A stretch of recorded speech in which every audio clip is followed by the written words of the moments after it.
মনে করি এটাই। এই প্রকৃতির এই নিয়মের সাথে আমরা চলে আসতে হবে, মানতে হবে। তো আমি অনেকগুলো কথা বলবো গুছিয়ে রেখেছিলাম,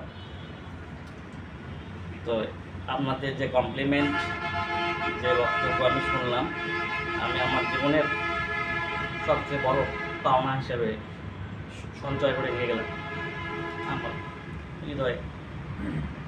আপনাদের সবাইকে আমি অনেক মিস করব। যে ভালোবাসার, যে সম্মান আপনারা আমাকে দিয়েছেন,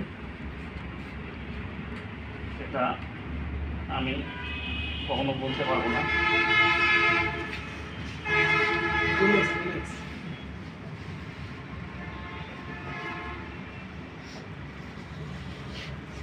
আমার বড় ভাই আছেন, মোতালেব ভাই, গরম দাদা, আরিফ ভাই এবং ছোট ভাই হাফিজ, সবাই মানে কার আইডি করতো, কার পদবি কী আমি তা দেখিনি। আমি দেখেছি আমরা একটা প্রতিষ্ঠানে চাকরি করি এবং আমি চেষ্টা করেছি যে যে প্রবলেমগুলো নিয়ে আসছে তার সলভ করে দেওয়ার জন্য। অ্যাজ এ হিউম্যান আমি চেষ্টা করেছি পাশে থাকার।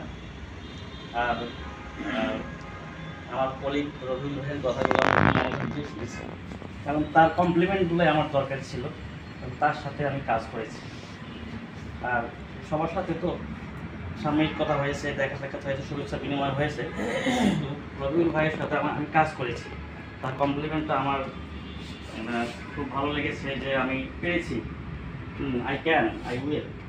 তো রবিউল ভাইয়ের জন্য অনেক শুভকামনা, দোয়া থাকবে, অনেক ভালোবাসা, যে সম্মান, যে শ্রদ্ধা আমাকে আজকে আপনি দিয়েছেন, আল্লাহ তাআলা আপনাকে তার প্রতিদান অবশ্যই দিবে। আর